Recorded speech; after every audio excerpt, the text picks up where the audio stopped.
Hi, I'm Kelly Medford, an artist living and working in Rome. I also run sketching room tours, and this is a short video on how to make your own sketchbook with materials you have at home.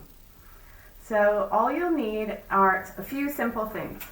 Some paper, any paper you have around the house. This is just simple computer paper. Anything you have, it can be any size, they can be different sizes. You'll need a piece of cardboard or, like cereal box, anything that's a little bit stiffer than regular drawing paper, but is still able to bend and fold. You'll need a piece of string or ribbon. You'll need a pair of scissors or box cutter, something to cut, and something to punch a hole. So I just use a simple nail that I found around the house, or you can use an actual hole puncher. So the reason why I wanted to make this video is because sometimes we treat sketchbooks as precious, when really their purpose is to just be used. So sometimes if we could just make something from materials we find at home, we're more likely to use it up and not treat it as precious. So here we go, and I'll show you how to put it all together to make your own sketchbook. Okay, so here we have all of our materials, and we're ready to put them together to make a sketchbook. So here I have sort of regular size printer paper, just simple plain paper. Now, I could either fold it in half if I want a larger size, kind of like a standard size sketchbook, or if I like it, if I want a smaller one that I could carry, say like in my purse or even in my pocket kind of easily, I could tear the sheets in half and then fold them like this. So this would be like a smaller size. I think I want to make a smaller size because, for example, I have a dog that I have to walk several times a day. So I kind of like to, sit around and sketch really quickly while he's sniffing and playing with other dogs and things like that. So I'm just going to take a couple of sheets. Now, how many pages you want in your sketchbook is up to you. One thing is, you can always make another one. So it doesn't have to have a huge amount of pages, right? And so if I'm going to be cutting in half and folding, I'm going to get double the amount of pages. So how about I'm going to take, 6, 8 sheets. You can cut or tear them in half. So these do not have to be perfect. And like I said, they don't all have to be the same size pieces of paper. So I'm going to take all the paper together. Now, if your paper isn't the same size, just kind of line it up in the center, because how we're going to bind our book is in the center spine here.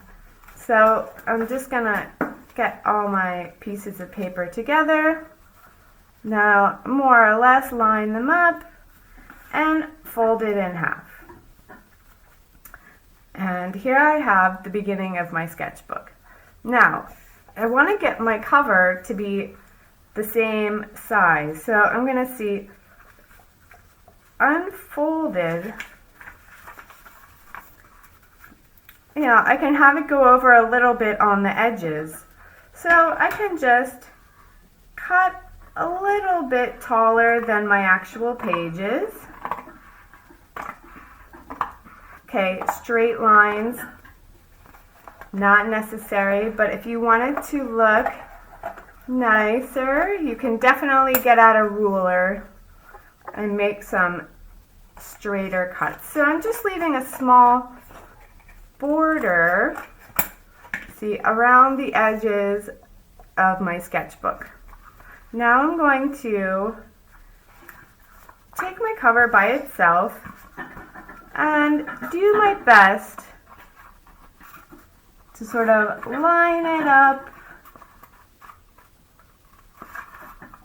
with the edges and fold it in half. So it may or may not be perfectly straight, but I want it to be sort of a nice backing so that it's easier for me to have a firmer surface when I'm sketching. Seeing as I'm going to probably be standing while walking my dog and sketching, I need this sort of hard surface to draw on.